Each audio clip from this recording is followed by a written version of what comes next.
this mean that the shares aren't actually traded on the stock exchange? That's right. The shares are not quoted on the stock exchange and the shares are not for public sale. The way buying and selling shares in an ESOP is dealt with is that one of the major firms of chartered accountants value the shares each year in the light of the way the business is doing, how successful it is and how much of the debt has been repaid. And if the business is doing well? Well, then the value of the shares will increase as the debt is repaid. But we want everyone at the pit to keep their shares and share in the success of their power station.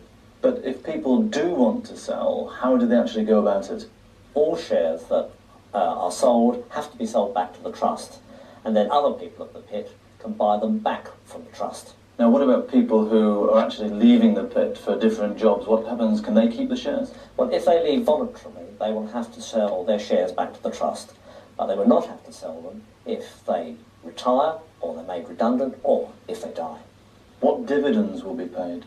Well, in normal circumstances, where you've got a project which starts with a very big debt like this, frankly, little or no dividends are paid in the early years.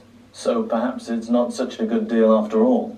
We haven't sorted out the details yet, but depending on the work that our financial advisors do, depending on the success of the financing package we get from the banks, what we've got in mind is to give the employee shares some preference status for dividends so that they can start to see some return on their investment rather earlier on. No one can guarantee that an investment in an ordinary share in this venture or any other venture will be a good investment. Everyone in the end has to make up their own mind based on the formal prospectus. All one can say is that East Midlands Electricity, British Coal, a couple of financial institutions probably, and the contractor operator will be subscribing for shares in the venture, and they will be paying 4 times what the employees are being asked to subscribe.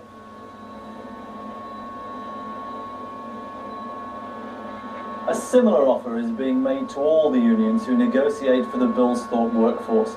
At this stage, it's important to stress that until the details are finalised, these can only be outline proposals. But the proposals are clear enough to know whether it's a good idea, whether it's worth supporting. But hang on, 4 shares for the price of 1. Isn't there a catch somewhere? No, it's not a catch, it's a business proposition. Just everyone who works at this pit has something to offer which is necessary to make this project a success. Now, we know that for the project to start to earn really interesting profits, it has to operate 90% of the time, day in, day out. Everyone who studied the figures knows this, the banks know it, and it's there £100 million. But we need the support of everyone at the pit. Isn't just a good idea that makes us all feel better. It is essential to get the project started and to make it a success. Why, in fact, did you choose the Notts area and Bilsthorpe in particular to be the first? Well, any project as new and as large as this does have a lot of risks. In the end, you put your money down where you can most trust the people on whom you are going to depend for your success. Notts and Bilsthorpe, in our view, is a good place to try something new, to take new initiatives, to adapt, to change, so that we can in fact get the new successes on which we all depend for our future.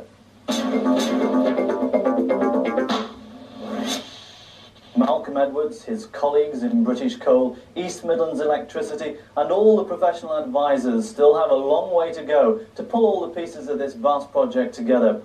But in the end, how important is this project for British Coal? It's all about our whole future of producing coal in Britain. We're surrounded by problems, by competitors. The reorganisation of the electricity industry is going to make our future much more unpredictable and uncertain. If we sit around like steak and kidney puddings, waiting for the problems to go away, waiting for someone to solve them, then we will end up like all steak and kidney puddings end. We will be eaten. We will be eaten by the foreign coal exporters. We will be eaten by the oil companies and the gas industry. We have to take the initiative. If we do this at Bilsthorpe here now, this is the first step to getting the security that all of us want for our future. I think we've demonstrated over the last 5 years that the workforce in Notts are willing to tackle the real world. They're fully aware of the problems facing the industry, and they're prepared to give it a shot to make the pits profitable, to be competitive.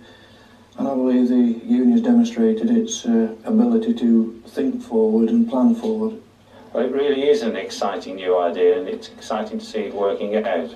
It's very important for me because it's part of the privatisation of the electricity supply industry. We want to see this project succeed. And it's vital for the Nottinghamshire community that this project proceeds and is the first of many in the future. It's an amazing thing to happen.